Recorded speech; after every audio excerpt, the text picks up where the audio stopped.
there. If we could all stand for the pledge. Cedar, could you lead us in the pledge, please? I pledge allegiance to the flag of the United States of America and to the republic for which it stands, one nation, under God, indivisible, with liberty and justice for all. We have a moment of silence for the men and women in the armed forces.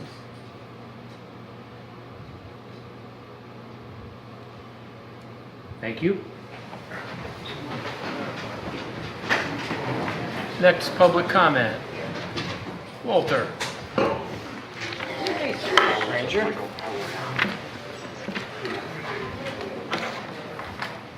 As Walter is getting the names together, in the spirit of the council has asked me, in the spirit as if you agree with the person before you that is commenting on a particular topic, and it's your free will to choose, but if you, in time constraints, could say that you agree with the previous person before you, that may be a time saver for the town council.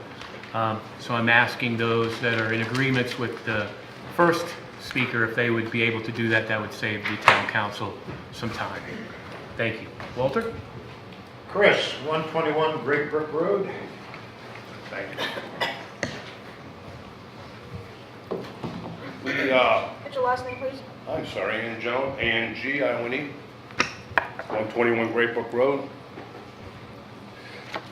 Fortunately, we had a lot of the neighborhood that was going to come originally. I just talked to Attorney Grimes here, because we saw an article in the paper on Friday that we believed to be a canceled meeting tonight. So we were able to rally last minute, enough neighbors to come down. Anyways, as regarding the Great Brook Road, the discontinuance to the individuals requesting it. It is a cul-de-sac now. We believe that by discontinuing this road, it will no longer become a cul-de-sac. The individuals that are requesting this are not landlocked out of their property because they're coming in from two different ways, from the bottom of the mountain and up through Hickok, and he has also built a driveway to the right of the town road, which is also accessing. So basically, he has three different ways to access his property. We've had many circumstances with this individual since 2004. He attempted to have this. He conveyed that he was landlocked out of his property back then. He came down to town hall and he somehow obtained a right, not a permit, to not be landlocked out of his road. At that point, within 24 hours, he came up and he tore the guardrail down and he put a black top skirt into the road. We were eventually able to have that stopped. We proved that he was not landlocked out of his road. He has conveyed that he's a farmer. He's conveyed that he is a mill worker. He has conveyed that he has a farm over in Bethel. We have the documentation. There's no farm in Bethel that he's so-called selling his product to. On this past Sunday, he was at the neighbor's house trying to get petitions signed, and I want to point something out here, and there's a reason for this. That he was trying to get a petition signed for the continuance of the road to him, and he was false representing himself. We had asked him what he was planting. Simple question. And he started doing what he did. He's a master of the shell game. He started shuffling around saying this paper, that paper. We just asked him, what are you planting? And he had no answers. If we hand this road over to him, I will promise you that he will put a drive, no matter what he says, he's been trying since 2004, he will put a driveway in and he'll follow a straight road right through the mountain. Now there's been, Mike, Nam and I just discussed this quickly, that not turning the road over to him would force the town into putting a road in for him. Well, number one, it's a straight down. So if that ends up happening, of course, we'll fight that too. But I don't see the town spending the money to put a road in for him when he already has 3 accesses to his property. We believe, it's our opinion, that if he gets this road, which goes between his property, that he will subdivide into land. The farming, the milling, all that, it's not going to happen. He's also conveyed the reason that he wants this road is to keep out quads and motorbikes and everything. We've been there for 20 years, and I had pretty much the whole neighborhood here. We have a petition signed by everybody in the neighborhood. There has been no quads, no motorbikes on his property. So, Chris, you have a minute, please. you know, if this was a different circumstance, and this individual, in our opinion, was upright, there may be some negotiations here, but everything in the past that he has, in our opinion, that he has tried to put forth has been all false misrepresentation, and everything that we can prove on paper is not what he's conveying. So there's a lack of honesty here. We're afraid that this cul-de-sac will decrease our properties if he opens it up, and believe me, that's what he's intending to do, and now it does not become a cul-de-sac anymore. Thank you. Thank you, Chris. Leanne Sangara, please, 130 Great Brook. Good evening. This is a petition signed by the majority of the residents on Great Brook Road opposing this land transfer and advocating that it remain a public access hiking trail. I'd like to have this entered into the record.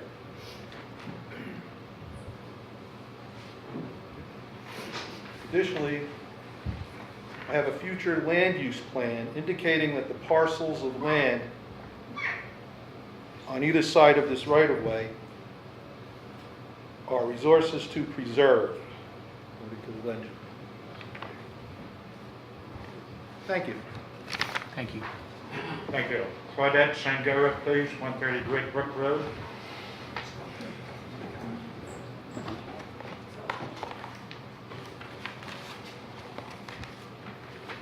After listening attentively at the meeting held on September 24th, 2018, I couldn't help but notice what seemed to me to be a bias from some in favor of one particular property owner. Many people felt the same way. What is upon us is an extremely important issue which concerns many people's investments.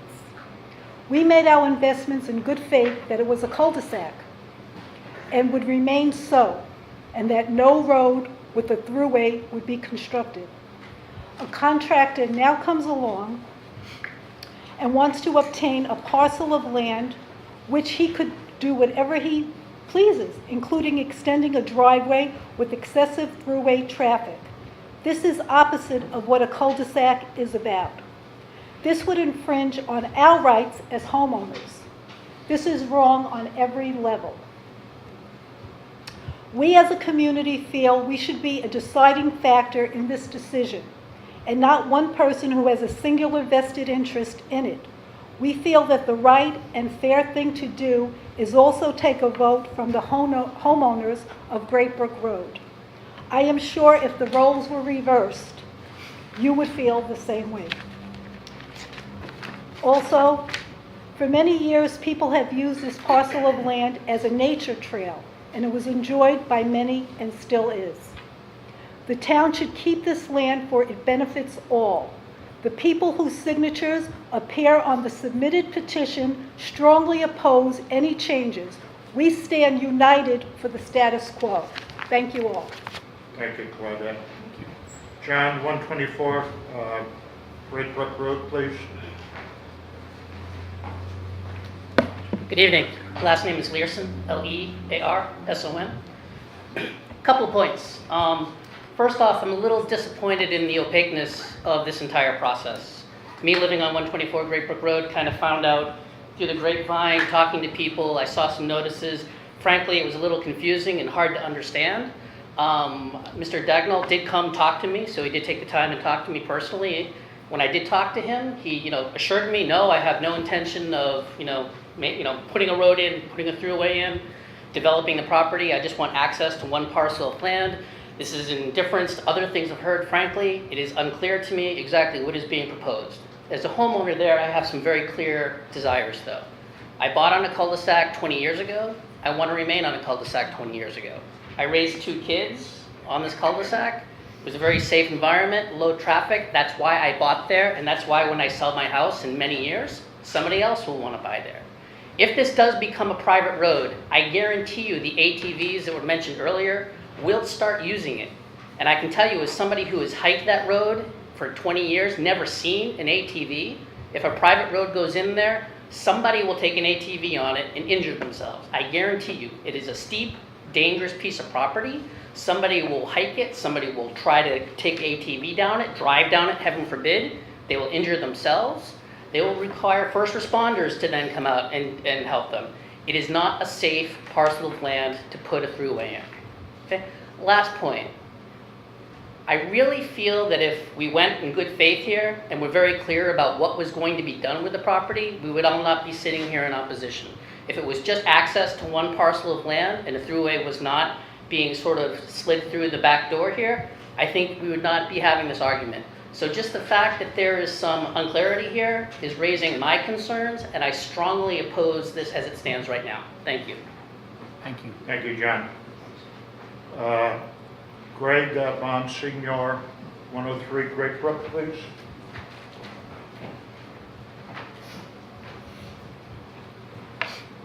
I agree with the last speaker. Thank you. Thank you, Greg. Dora Berlin, 103 Great Brook Road, please.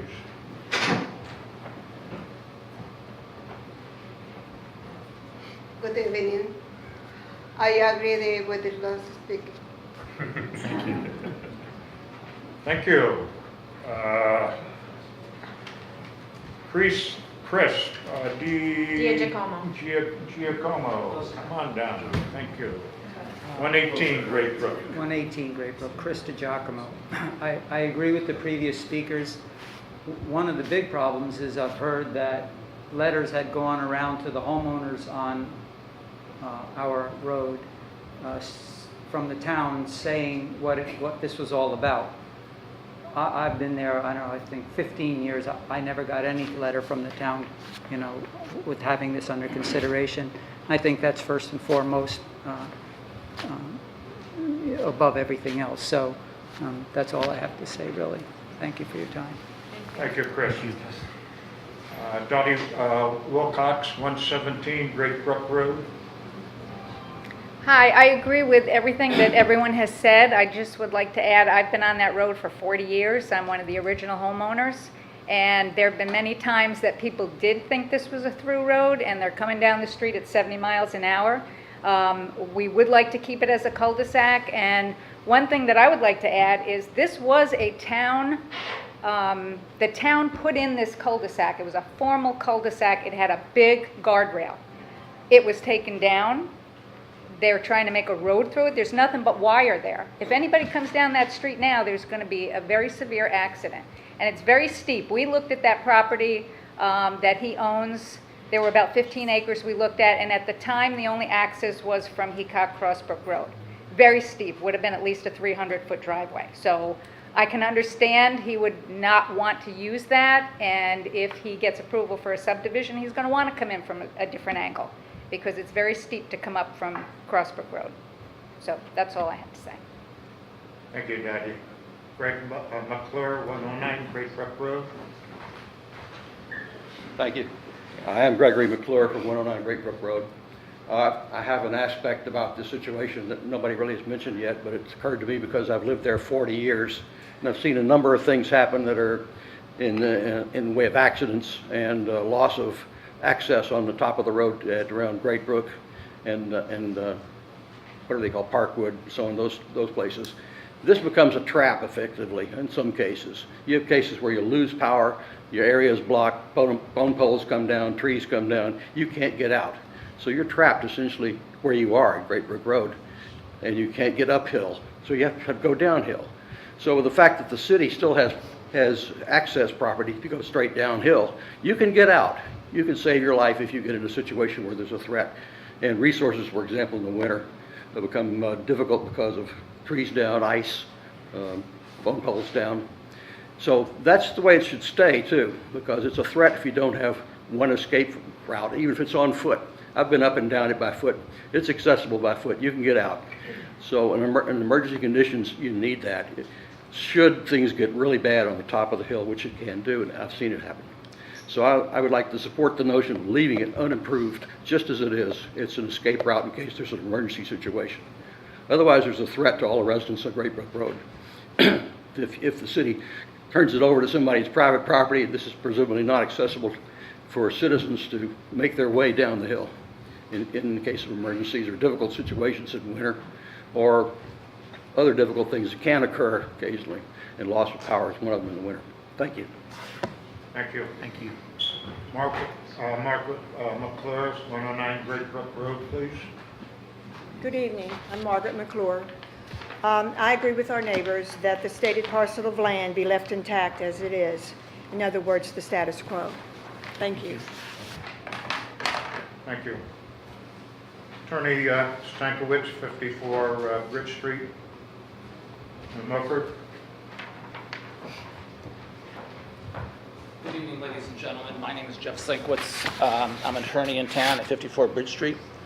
Dan Dagnalt, who's one of the petitioners who had asked that this road be discontinued and had presented that petition through normal channels, asked me to come tonight because he felt that at the last meeting there was a lot of misunderstanding and perhaps misinformation being provided.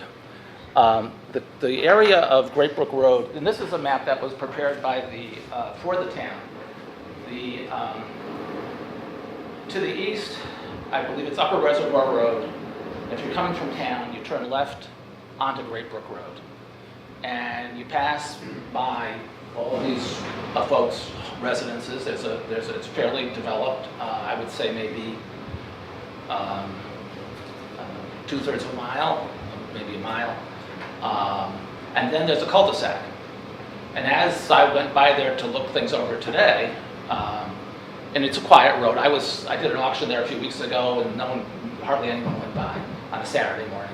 But as I went there today, the road, the paved road, and the cul-de-sac is currently being rebuilt by the town. And this application or this petition has nothing to do with that. The road going past all of the houses of the people who spoke to you today on Great Brook, that's got nothing to do with this petition for discontinuance. The proposal to discontinue is from the area to the west of the cul-de-sac.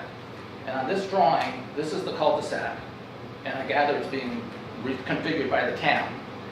And then straight downhill for about 1,200 feet to a point here. So from the cul-de-sac to here, and that's about 1,250 feet. This was described, this is unused and unimproved. It's been unused and unimproved since I was the town attorney in the late 70s. And I went down there to drop my baby off at Miss Wilcox's house, and it was a mess back then. It was impassable back then. It's impassable now.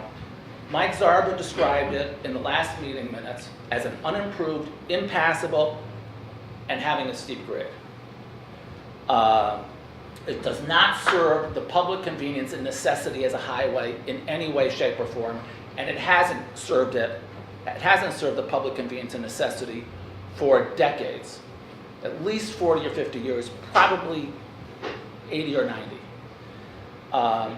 Generally speaking, if somebody wanted to develop the land that is on either side of this one, for Mr. Dagnall and Mr. Dawkins' property, they would have the right to come to the town and demand that the road be improved.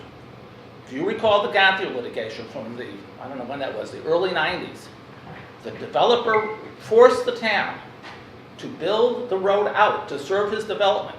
The town was prohibited from denying his subdivision because it failed to maintain the road. That's what could happen here. what the petition serves to do is to prevent that from happening. Instead of somebody coming in with a subdivision and making a through road, all the way down to, I guess it's Crossbrook Heacock Road, this road, the town would have no further responsibility for it. In theory, based upon Connecticut common law, the property owners on either side own to the center line. There's just a public easement through there. So when you discontinue the road, you discontinue the public easement. So the benefit to the town, and really the benefit to the neighbors, I believe, if they look at it a little differently. Guys, excuse me. No more comments in the back. We can hear up here perfectly. The benefit to the town and the benefit to the neighbors, I believe, is that it won't become a through road. Several of the people have said they don't want it to be a through road. By discontinuing it, you make it much more difficult to develop as a subdivision. It's got plenty of difficulties as it is because it's steep land. I think in the on the north side, it was the there was a subdivision there that was approved in about 1989, and at that time there was actually frontage on this section of the road, the upper section, and they were describing it as having an 18% grade, and that's when they put the cul-de-sac in. So the benefit to the town is that they cannot be compelled to maintain the road by a developer. It is not required to spend public money on this steep, difficult highway, or not a highway really, just a goat trail, so to speak, or walkway, path. Attorney Stankiewicz, you have a minute, sir. Okay. And I guess the final point is, by the discontinuance, I don't believe the residents, despite their statements, are at risk of suffering any harm whatsoever. They will still have the access and amenities that they have today. Thank you very much. Thank you. Robert Selling, 126 Great Brook Road, please. I would just like to reiterate what my neighbors have said. I moved there 15 years ago, and I built the house and had the forest to clear and everything. It's been quiet for 15 years. I'd like it to remain that way. Even though some of this information does get a little confusing, I would just like to have it stay the way it is. Very nice. It's been quiet. I'd like to keep it like that. Thank you, sir. 140 Great Brook Road, Dan, please.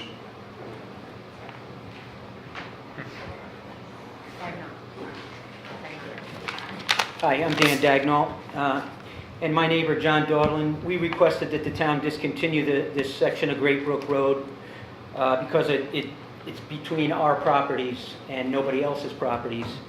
And our concerns are privacy and safety, both for us and for the town. We're not developers, and we have no intention of ever making a through road here. I have driveway access to my property at the top, at the cul-de-sac that the town's now improving and rebuilding. So there'd be nothing ever to change with the cul-de-sac as to, in the future, as any more than what it is right now. If I was a developer, I would be asking the town to improve this road and maintain it.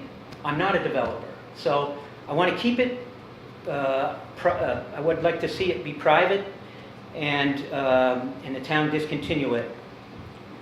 The town would save money because there wouldn't be any future obligation to improve the road. And I think now's the time that you have a chance to take this off the books, so to speak, and discontinue the road. And again, I would never make a through road. I want to see the cul-de-sac stay the same, and I would just like to enjoy the privacy of my property without that road going down through the center of it. As I've been told by an engineer, he said that you're kind of crazy giving up that road frontage because your land is steep, and that could give you more lots if you wanted to develop your land. I don't want to develop my land, and I don't care about how many lots I get. So I just want the road to go away and be able to farm my land and have it be private and safer that way. As everyone else has described, it's a steep, washed-out roadbed. And in the past, there have been people that have gone down there on their motorbikes and quads, and I had to tow a guy out that his quad flipped over and went down into the ravine, and oil was coming out of it, and I had to rig up a way to pull him out of there and get off of my property, because that right-of-way through there is very, very difficult to navigate. Again, I never would want to see a connection between those two roads. I never want to see it be a shortcut, and I never would, not while I own it. Thank you. Thank you. Oh my goodness. 3 Great Brook Road, help me out here. 3 Great Brook Road. John Dodlin. Thank you. My name is John Dodlin, 3 Great Brook Road. I agree with Dan, my neighbor. Just a couple of things. I believe Dan is sincere when he says that he doesn't want any development taking place. I had a chance, I own 7 acres next to him. I had an opportunity to take a free split when I bought my property to build another house on my property, and I chose not to. I gave up that right for the free split because of the privacy that I wanted, as opposed to living in the middle of a subdivision. I didn't want a house in front of me. And I believe Dan feels the same way, and so I agree with him, and I would like to see the road discontinued.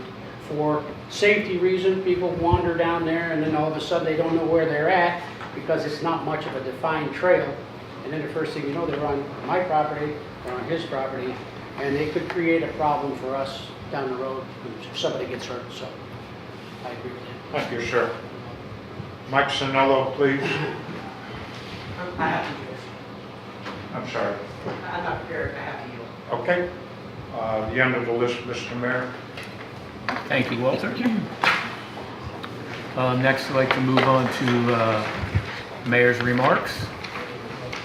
First of all, thank everybody for coming tonight, and thank you for those that are watching us on the live stream. First, tonight, I'd like to read a letter on behalf of Weantenog. On behalf of the town of New Milford, I'd like to congratulate Weantenog on its improvements to its Mount Tom Preserve in New Milford. The work undertaken by Weantenog and supported by a generous grant has increased the safety, accessibility, and aesthetics of this public nature area and the trails. I'm especially happy to work with the experience of the New Milford Youth Agency. The agency does a wonderful job providing New Milford youth with hands-on work supporting many facets of the town. The agency's long partnership with Weantenog has been especially meaningful to the students, and some have gone on to careers in the environmental field and land conservation. And I know that they have enjoyed constructing the bridges, getting some wonderful recognition in the video, and building the kiosk. The agency students enjoy these projects, which have an immediate positive impact on the community. So thank you to Weantenog, and thank you to our youth agency. Also, Town Attorney Matt Grimes is going to hold 2 town informational sessions concerning the proposed charter revisions. The proposed revisions will be presented, followed by a Q&A. The first one is October 17th, 7 p.m., which is a Wednesday. That's at the Pettibone Cafeteria. 7 p.m. Wednesday, October 24th, at the E. Paul Martin Room. So for those that can attend, to learn more about the charter revisions that are going to be proposed, Attorney Grimes will be holding those sessions. Is the 24th, 7 p.m. also, Mayor? Yes, ma'am. 24th is at 7 p.m. as well. Next, for those that are interested, this Saturday we're having our River Fest, our first inaugural River Fest that will be held down at Youngsfield Road. That will be celebrating our river and our downtown and the combination, which makes a wonderful ambiance for us. There's going to be food trucks. There's going to be live entertainment, a beer garden and wine garden. There'll be crafts. There'll be all sorts of entertainment, which we'd love for you to come down and see our wonderful riverfront and partake of our events. Also, you can come and look at our wonderful downtown, our merchants that are down there, and up on Bank and Railroad in Maine as well, and partake from there too, because it's all together. It's all one and the same. Also like to congratulate our New Milford Bulls cheerleaders for winning states. Outstanding job. Some of the teams will be moving on to regional play, so congratulations to the New Milford Bulls cheerleaders. Outstanding job. Next, I'd like to talk a little bit about our road construction as we continue on, as we're moving on within our program. So Long Mountain is continue working, doing the reclaim. We finished the first phase, which is about 3,000 square feet, putting down the sub-base, moving on to phase 2, which will continue to reclaim, putting down a sub-base, and as we're moving forward, we're going to also pave. So as we're moving from phase to phase, we're going to pave that way. Some of you have seen road construction on Great Brook. Some of you have seen road construction on some of our other projects. Another one is the roundabout. That's pretty much getting buttoned up. For those that have taken the roundabout, you've seen where now they finished the circle itself. We've paved from Route 7 to the roundabout and from roundabout to the railroad crossing. Good news, we've been talking to Housatonic Railroad, and we're looking to do 2 railroad crossings this year. The first one is going to be Pickett District. The second one is going to be Still River. So as we all know, some of us that travel Pickett District, we know that that can be an obstruction. So we're working with our Housatonic Railroad, who's been very amicable in getting those done, hopefully in November.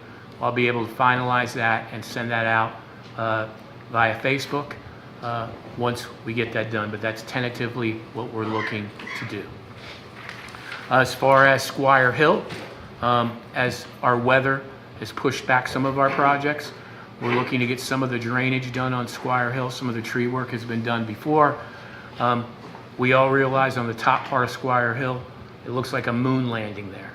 So we're going to, one way or another, mitigate that problem so that our residents can travel that road safely, especially in the wintertime, as we work on getting that road completely reclamated as we're doing Long Mountain Road. Some of our band roads that we're doing, which is Sega, that's going to be started. Blue Bonnet's already started. They're reclaiming. Paving's going to be looking to do next week.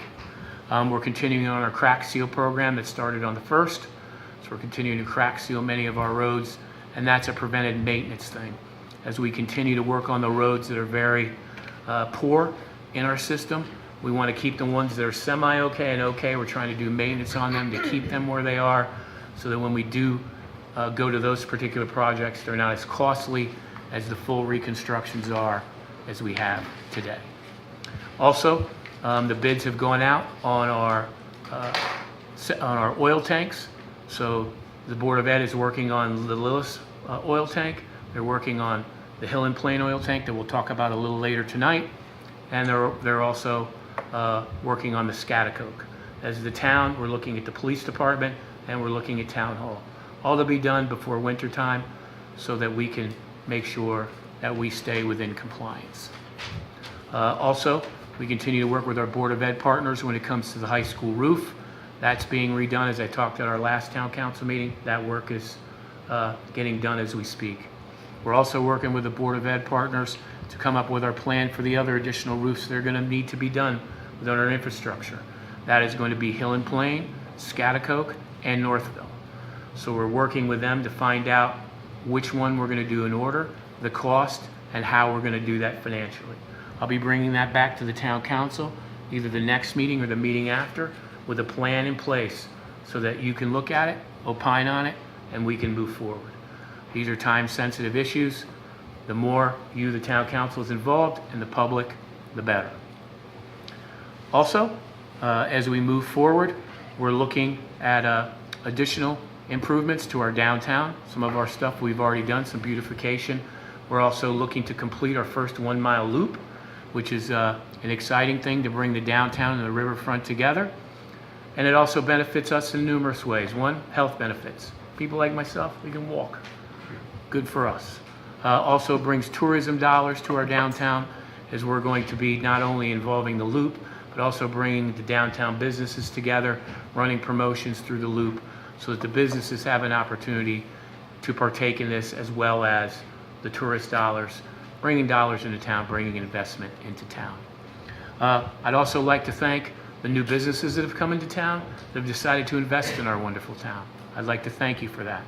I'd like to thank our businesses that are already here and are staying here and retained here, thank you for investing in New Milford.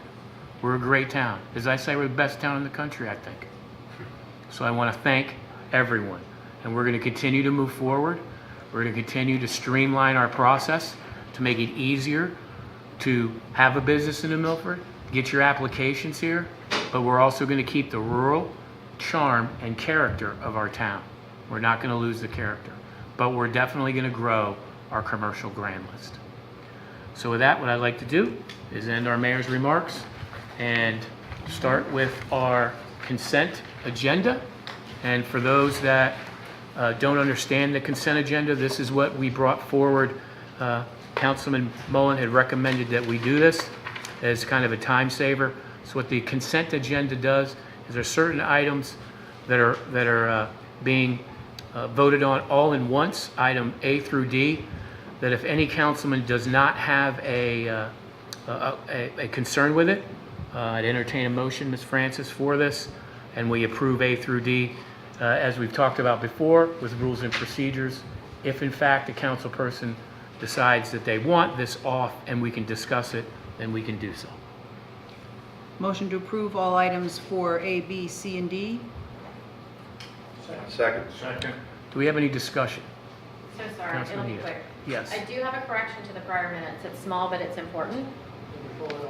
So, You have to pull it off the consent agenda. okay, so can we pull that one, the prior minutes off the consent agenda? Yes. I'm good to go. So we need to change B, So the- C, and D. Motion is for B, C, and D. Second. Any discussion on the motion? All those in favor? Aye. Opposed? Okay. Go back to prior minutes. Move to accept the prior minutes of the regular town council meeting of September 24th, 2018. Second. Discussion, Ms. Eda. Page 2, paragraph 9, which starts Jim pays from Dakota Partners. It's a small item, but I think it's important. He also stated, and you can find it on the videotape, that the Dakota Partners did not ask for a tax abatement on Barton House. So I'd like that added. That's it. Any discussion with the addition of Ms. Eda's connotations to the minutes? All those in favor? Aye. Opposed? Thank you. And we'll make sure those are added into the minutes. Item 5, move to the following appointments and reappointments of boards and commissions and committees. Zoning Board of Appeals, Colin Kogel, October 9th, 2018 to 11/30/2021. Commission on the Arts, Linda McMillan, filling a vacancy, October 9th, 2018, November 30, 2018. The Road Advisory Committee 2, members John Whitman, Joseph Goodell, Robert Barone, John Oakes, Geraldine Lukovitz, and Thomas D. Altermat, all for the term of October 9, 2018 through April 9, 2019. Second. And before we vote concerning on the Road Advisory Committee 2, so I'd just like to make note for the council. I'd like to make this an actual permanent committee, but I don't want the committee to stop its current work now, as we're obviously doing our road construction projects. To do the actual permanent committee, we need to do an ordinance. We need to bring that back, which I will do to the town council. But to continue on the good work that the road advisory is doing now without any kind of separation, we're just going to do a road committee 2 because they've already gone through their year. And then I will bring back to the town council this as a permanent committee. It will be the same people with the vacancy. I just want to let you know this way it doesn't prevent us from continuing your good work. I have one question. Francis. You have it here as a vacancy. Normally, we do not appoint a vacancy. So to continue the committee itself, we have to So have you the have same the amount number of of people? number, correct. Okay. As long as the council's okay with that. Any other discussion on the motion? All those in favor? Aye. Opposed? Thank you. Okay. Move to item 6, road closures. Move to close per request from Harrybrook Park, Lanesville Road, from the opening of Harrybrook Park to Lanesville Firehouse on Saturday, November 24th, 10 a.m. to 12 p.m. for the Run Santa Run. Traffic Authority approved the request at their September 25th, 2018 meeting. Second. Shannon, where are you? As we can see within our packets, we have the actual road closure form, and we have Mr. Buckby here. Do we have any questions concerning the road closure? How long will it be Mike? closed It should be closed from 10 a.m. to 12 p.m. Usually, about 2 hours is good for the 5K to be people off the roads anyway. If the walkers start, they can be off. for? And if someone that lives on the road needs to escape, they can, or? We'll have, we always have volunteers up and down the road. They can communicate. We have full communication between them. We can let a car go through down the middle. But we try to be proactive. We try to keep people to the sides as much as possible. And you'll put up signs letting them know that they're... What we've done before in previous years is go around door to door and let them know that we're going to be closing the road down for the day. And Mr. Buckby, this is the same hours that you've done time and again with Run Santa Run in Lanesville? Yes, Mr. Mayor, same thing. We usually start around 9 o'clock with our registration, 8:30, 9 o'clock with our registration. We have Kids Fun Run prior to that. The Kids Fun Run is free, and we offer we ask them to bring a toy. If they would, all that goes to Toys for Tots. And then all the money raised for this gets split between Harrybrook Park and the Juvenile Diabetes Research Foundation. Thank you. Any other questions for Mr. Buckby? Just a little note, just to say, if people would like to, anyone would like to join us to run, it doesn't have to be just you. You can put some antlers on a horse and join us as well. One of the elves told me that would be a good thing for you. So, and Really, Santa? come on! You want to have the toe-to-toe? Thank you, the town council. Appreciate the time. Thank you.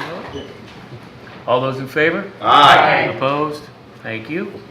Item 7, public hearing, discussion regarding a public hearing pursuant to the repeal of Section 7-58 of New Milford Code of Ordinances as proposed by the Recycling Center Subcommittee as it pertains to the setting the time, date, place of 6:45 p.m. on October 22nd, 2018 in E. Paul Martin Room, New Milford Town Hall. So, This is only discussion. I didn't make a motion.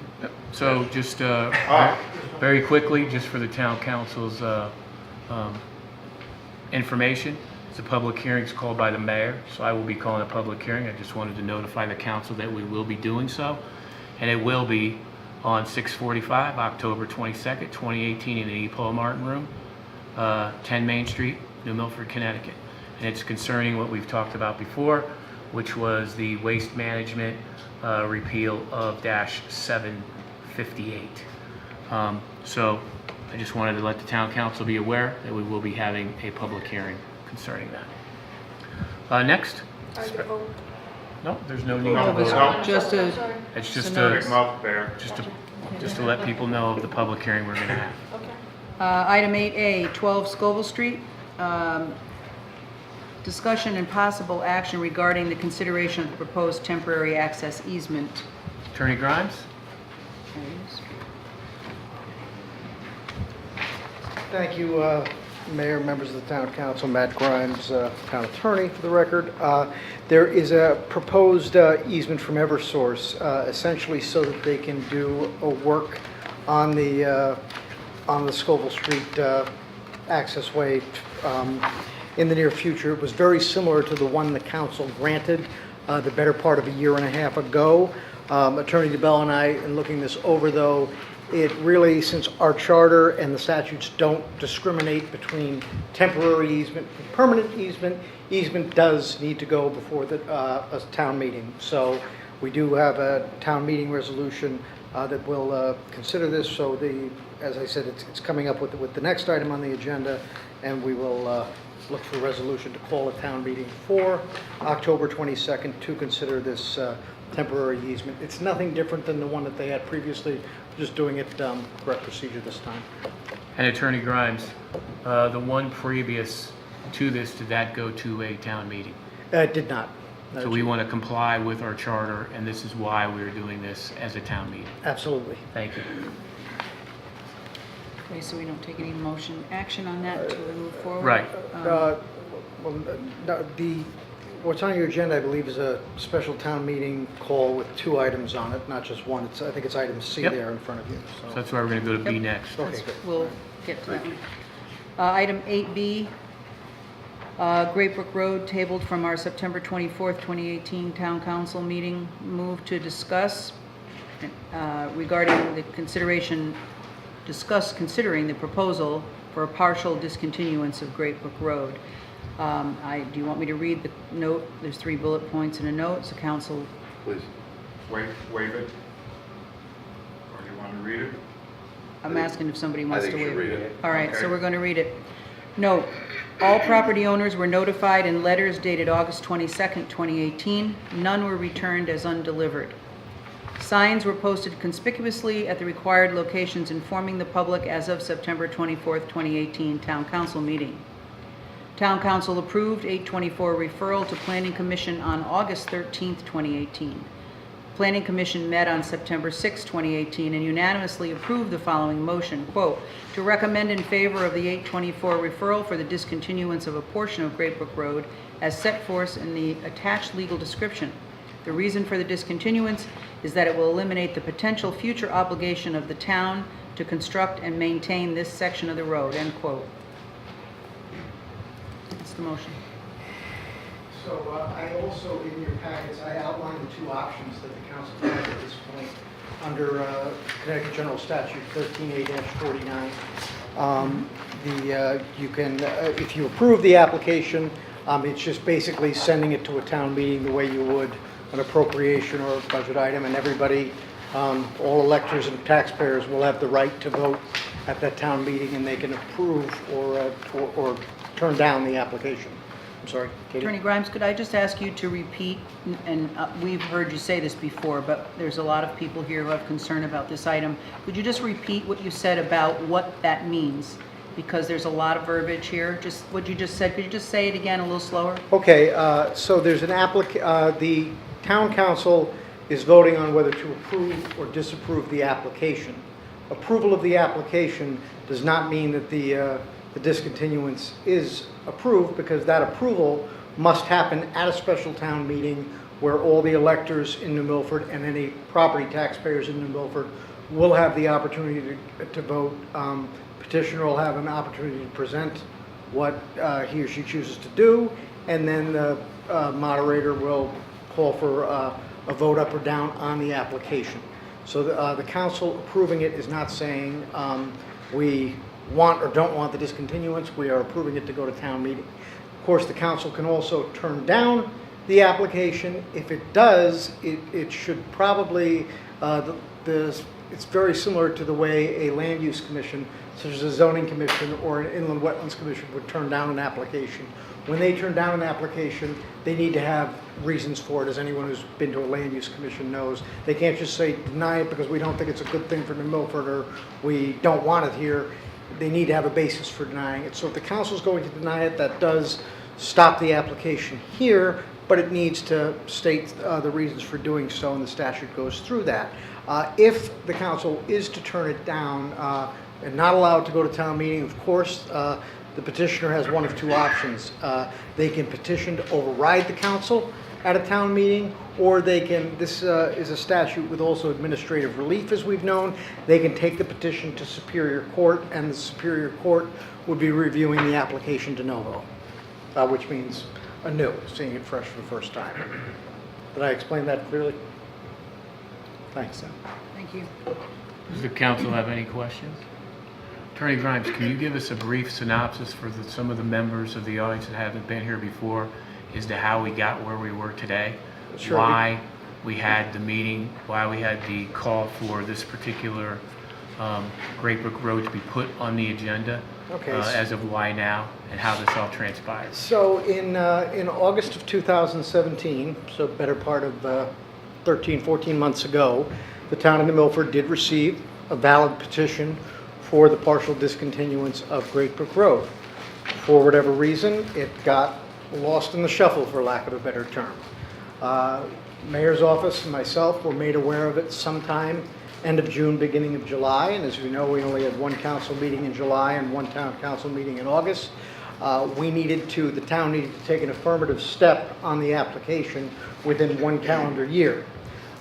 If we did not, then there would be no town meeting, there would be no town council action, The petitioner could take the petition directly to the Superior Court, and again, a Superior Court judge would review it de novo. There would be no discussion about it, there'd be no public participation. It'd be in the hands of one Superior Court judge at that point. So learning this, we put it on the Town Council agenda for the one meeting in July. Town Council began the process to act on the application.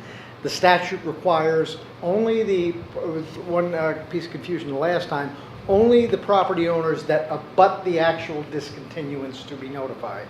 So I believe there's only 3 parcels that directly abut this property, so those property owners were notified. The sign that was posted was the one done in accordance with general statutes.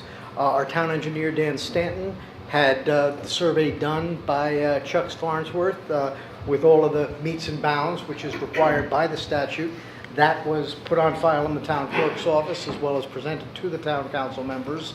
And the sign, as it required to do, had to notify when the selectmen, and New Milford, the functional equivalent is the town council, would be acting on the application. The intention was for that to happen on September 24th, but as Dr. Mullins said, I think some council members wanted some more time to think about it, so it was postponed to tonight. So, as I said, the question for the council tonight is approve the application. If it does, it goes to it does not mean approval in the sense of be all end all. It's going forward to a town meeting. As I said, all electors and taxpayers can vote. If it turns down, the petitioner has 2 options to go: either overrule the town council at town meeting or go to Superior Court. Thank you. Does anybody have any questions for Attorney Grimes? Councilman Bear. No, just a question for clarification.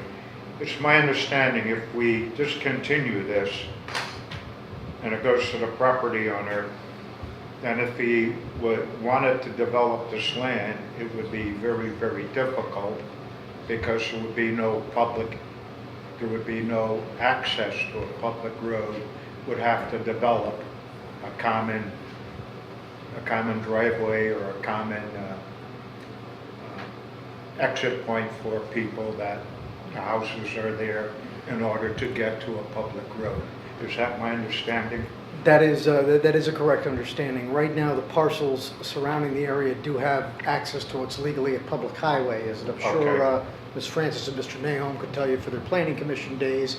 It's much easier to subdivide a parcel of land when there is access to a public highway than when there is not. So the whole process would be very, very difficult then? Certainly be more cumbersome than it is today. Okay.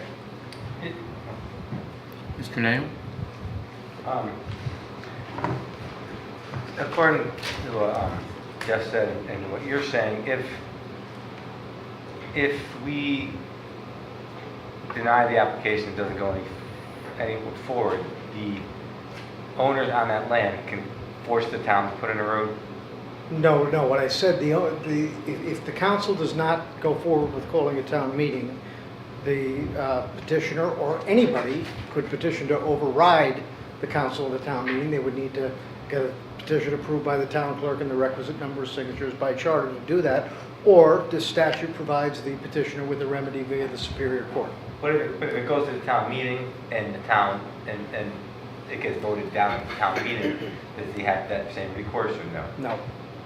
So the safest thing for the town, so it doesn't go beyond this, is to actually push it to a town meeting and then let the people decide. That, what's easy, what's hard. I mean, that is, if it goes to the town meeting is the be-all, end-all. It's, as I think Councilman Bear says, the vox populi. The vox populi, the voice of the people. But then, all right, so if it goes to town meeting and the town votes to keep it as a town road, then the property owner could come to the town and say, all right, it's an approved town road, I want you to, it's an unapproved town road, I want you to improve it to make it an actual access way. They certainly have the right to make that case. How it would be acted Can we upon. stop them from, I mean, since it is already... Well, we're not a land use commission here. You're the extension of the legislative body. That's really a question, as you know, for the appropriate land use commission, whether that be planning, zoning, and wetlands, ZBA, what have you. But if the opposite, the town votes to discontinue it, then that could not become a road. Say again, I'm sorry? I'm just going through my head. If it goes to the town meeting and then voted to discontinue it as a town road, then the chances of that cul-de-sac going away are pretty small. They're zero, I guess. I think it would definitely require more application processes than it requires today, as I explained to Mr. Bear, with the access to the public highway that it has today. That's why I'm confused at the town, the people on that road are afraid of losing the cul-de-sac, but it seems like the chances of losing the cul-de-sac are greater if it stays as an unapproved road as opposed to it's taken away. That's just my interpretation of it. Dr. Moe? So, Matt, just to be clear, right now there's a road there. Correct. If the people decided they wanted to subdivide with the road there, then the town would have to improve it, yes or no? The town would have to agree, would depend really on it depends on what you define as improvement, it depends on what the terms and conditions are of that. I mean, of course, when an application comes before a land use commission to subdivide, they have three options. They can approve it, they can turn it down, or they can approve it with stipulations. And that's exactly the kind of property that a planning commission or a zoning commission would probably put stipulations on, given the difficulty of it. So, And what Mike Darba had mentioned, that discontinued road would make it even harder for a subdivision to come in. as I said, it would be a more cumbersome process because you would no longer have access to the public highway. Right now, I mean, I would have to look at the map directly. I mean, right now you could probably put, I don't know, 4, 5, 6 single-family homes on there because it's got access to a public highway right now. It'd be much more difficult to do that if the road was discontinued. That's what I'm so unclear about is, obviously the people are passionate where they live there. This makes it more difficult to subdivide if you discontinue the road. Take away the access to public highway, Right. the subdivision process So that's becomes what the much more confusion difficult. that I have is that it would make it more cost for a builder to come in, subdivide with a discontinued road and have to build his own road as opposed to telling the town, I'm building and now you need to fix the road. That's correct. Okay, thank you. Any other? Common highway. Okay. Question, what's the land, the parcel size of both these pieces of property that would be affected at the end, both these gentlemen's property? Maybe in the memo prepared by Mr. 1.7 Farnsworth or and one is 30. I think it's about 35, Jeff, do you know? isn't it? 35, like 20 and 15? He's on both There's almost sides. 40 acres between both of us. There you go. And I don't see any elevations on any of this stuff. Do you have the memo from Mr. Farnsworth? Yeah, but I just don't see a topo. I see pictures. It might have been distributed. Yeah, I don't see a topo though, just to see that. This does not back up to any place where we could have any sort of high concentrated development, correct? Even with the steepness? Because I mean, I've seen 35-acre parcels get Well, 5 acres of condominiums on it, like was proposed at a lot of properties in the past years, and that's my concern. My concern there is, you know, and you I'm not. can't say what could Right, happen. right, but We know that. I know we can't say what could happen, but what are you guys farming there? Is that scaring anybody? I mean, with the proliferation of some of the things that are going to become legal shortly, where people are a little nervous maybe. I have a very good garden and I do woodmelon. I gourds and beans. Well, it is, you know, listen, this is the people's house, think- and it's going to go to the people, I would, Yes. if everybody agrees, right? Well, let's vote. Is that what I'm Any hearing other- you say, Tom? Go to the people, go Could to you the people. Any you guys other- read the motion yet, or? Any other discussion? Can we entertain a motion? Motion is C, correct? Yep. Right, We just did B, right? Yeah, that was- right, we just discussed.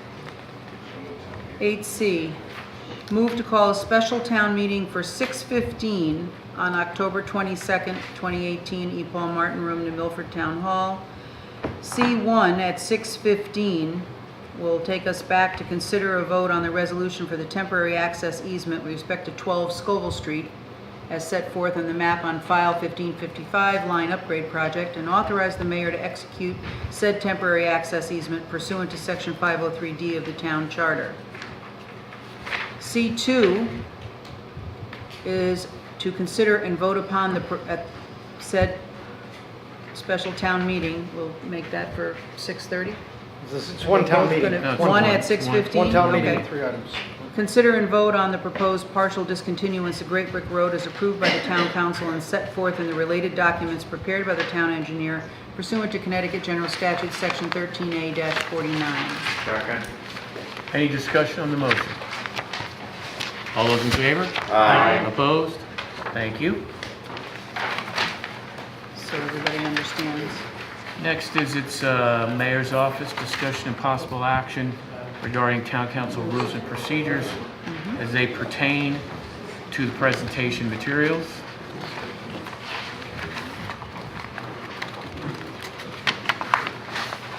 So as you have in your packet, you have an opinion from town attorney, basically talking about the rules and procedures. The council has a purview where we have rule number 3 in our rules and procedures, which talks about at least 5 days prior to the said meeting that we can have enclosures and exhibits will be ready for pickup by members of the town council no later than 4 p.m. on Wednesday before the meeting.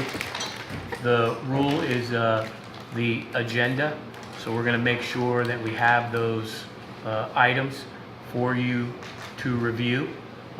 Also, just so everybody understands, there is the opportunity within our rules and procedures on Fridays to, if we need to add to the agenda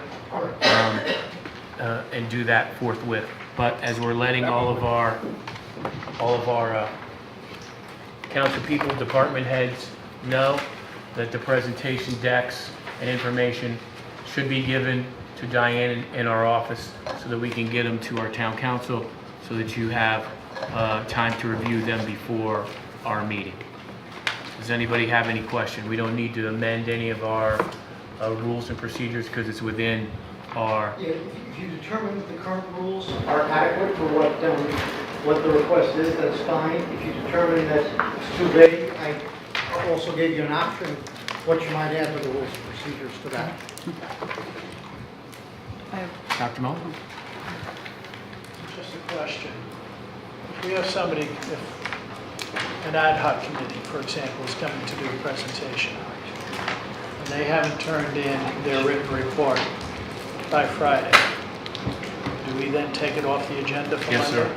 It's pushed to the next meeting. By Friday or by Wednesday? So the request I actually made was the Wednesday before, Okay. to stop the weekend scurrying around. Maybe it's just me that takes a long time to figure out all the details behind and to call, if I have to, people and get clarification so that these meetings don't take forever. I So think it would have a your little request is by Wednesday? My request is by Wednesday. I see. So is that what it is? That has to be in by Wednesday, the written For report? presentations, correct. Yes, sir. Or it's not going to be on the agenda for Monday? Correct. Okay, thank you. Okay? Just as an example, the young lady who was here from HVA last meeting, she came with a map. A map. We didn't have copies of it, as I recall. She just had a large D-size map. Would we consider that having to be taken off the agenda? If she, being from whatever part of the state she was in, she showed up to make her presentation and waited through hours of our processes and then had a map, I'm going to say yes, because it's not like between Wednesday and Monday, she had to produce that map. Somebody did, right. Right? I just want to, So, okay. I think a lot of the discussion items that have taken half an hour, and even longer, if we had had all the materials ahead of time, the chance to look at them, kind of ask our Right. questions, call around, these meetings would go a lot quicker. We wouldn't be here till 11 o'clock at night. Yes, doing our homework before meetings definitely makes it go faster. And that then would also apply to council members who request something to be added to the agenda. If it requires backup, that would also have to be made ready to your office on Wednesday, correct? Correct. Okay, everybody get that? Yeah. Okay. Works for me. And I just remind council members that it takes a 2/3 vote to add something to a regular meeting agenda, as well as 2/3 vote to suspend your rules. Okay. Thank you. Next is item B and item C. I'd like to make a motion to table those as we're getting additional information for the council to review concerning these two positions. It'll be on our next town council agenda. So we Can you make a motion yes. I didn't really make it, no, I'll make it clear now.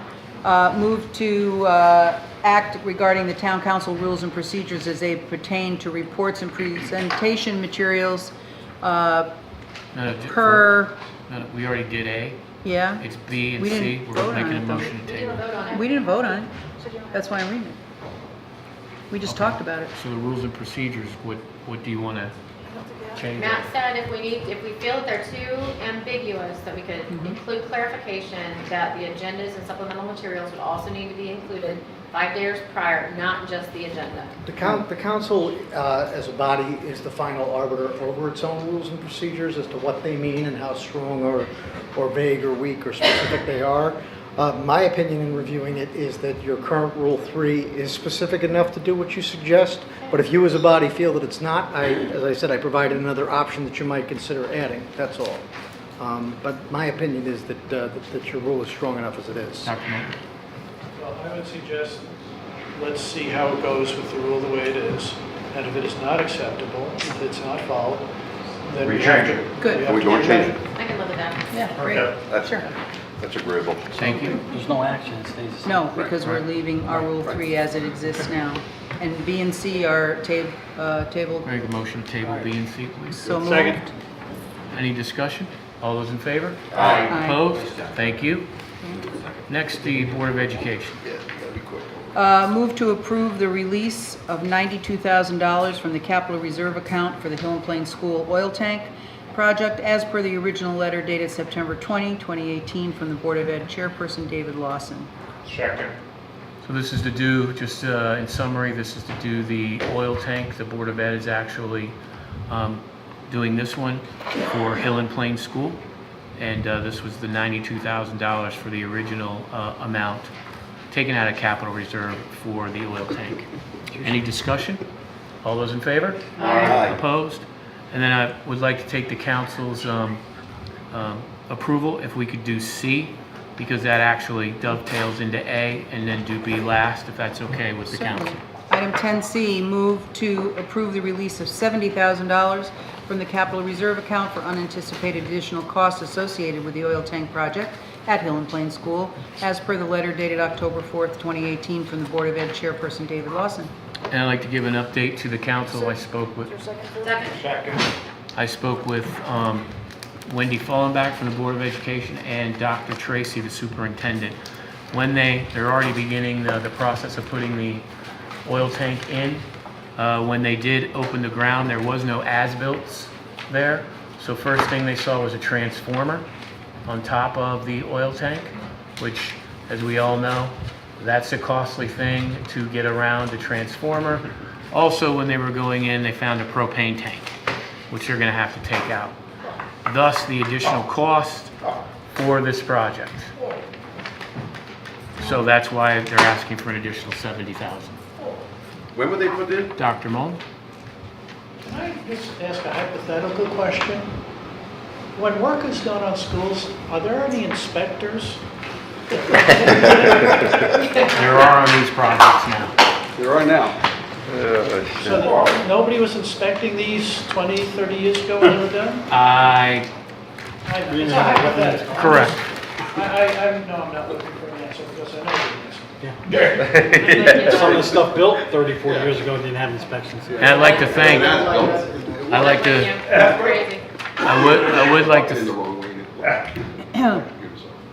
would like to thank the Board of Ed and the superintendent because they're stressing, we're gonna get as-bills. Yeah. So that we don't run into this problem again. Absolutely. As-bills. Yeah. You remember Any other discussion? All those in favor? Aye. Opposed? Thank you. Item B, 10B,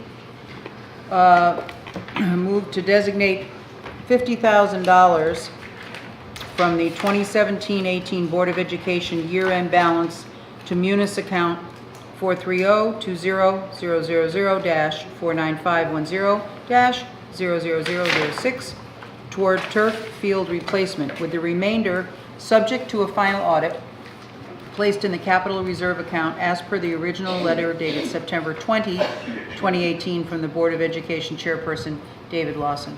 So I'd like to... Second. Thank you. So I'd like to briefly state I did speak with our finance director, Craig Ossipoff.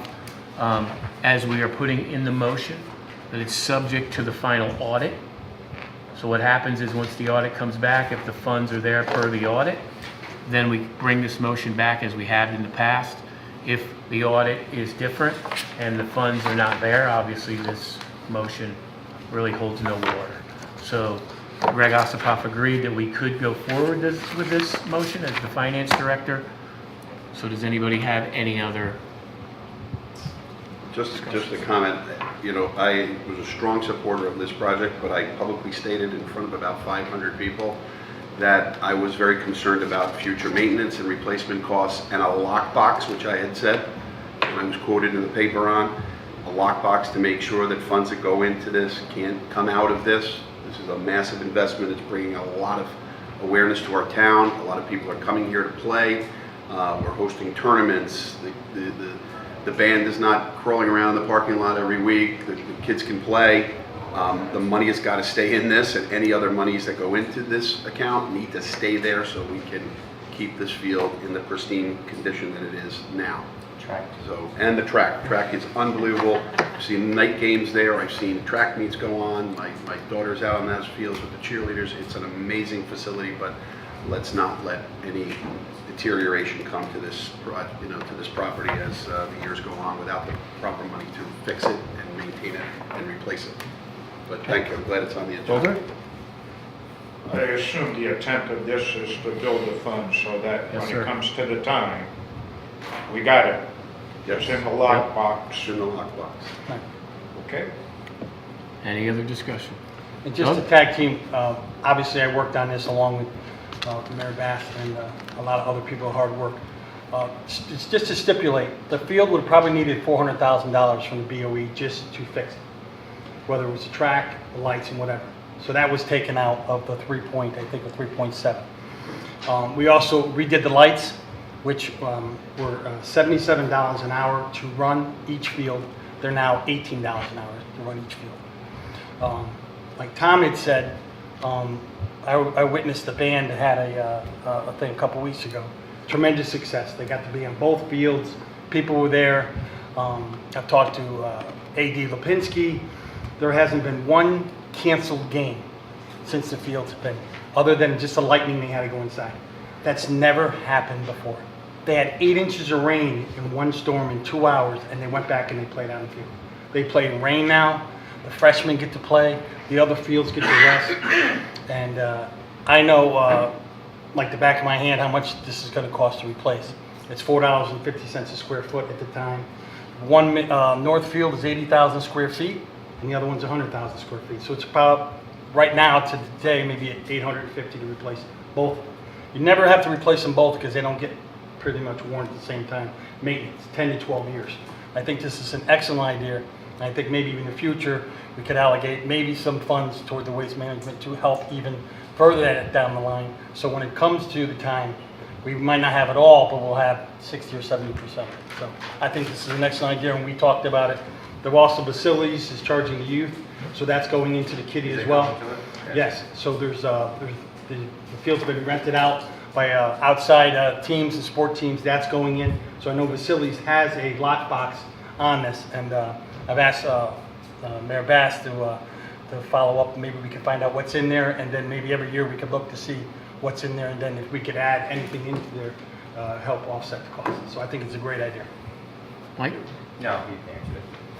So I would like to see an accounting of what the balance is in the lockbox Yes. based upon the rental income. Can we get that Pete's for going to notify Facilities. Yeah, we'd all like to know. the next financial review? from our The following finance director? commercial was brought to you by. Yeah. It's something that was deep into my heart, and I I'm know. very grateful Still that the there. town passed it, and it's been an excellent idea. It's brought in a lot of people, and even Mr. Esposito, he talked about people come from other towns and going, wow, you guys did it right. What a field. It's better than any other field in Connecticut in high school. What a sense of pride. And I can't say enough about it. Obviously, I'm biased, but Track team loves it. we've come from here to here now. When people want to come here now and watch any kind of sport or band, and the band is probably the most dedicated sports, and I call them the sports thing, by far more than baseball, football. Those guys are out there. Those kids are out there 8-10 hours. Those parents are picking them up, putting them on buses, traveling all over the place. Unlike any other sport here. So I give, All year round. I commend the band as well, and I never knew the hard work until you see 20 band out there from all over Connecticut out there, and those kids. One more minute, Mr. Skelly. Yeah. Right. All right, my commercial's over. Thank you, Mr. Mullin. We've got the Giants on our now. Any other discussion? All those in favor? Aye. Opposed? Thank you. Motion to adjourn, Mr. Mayor. So moved. All those in favor? Aye. Opposed? Thank you. Thank you. Mayor, I think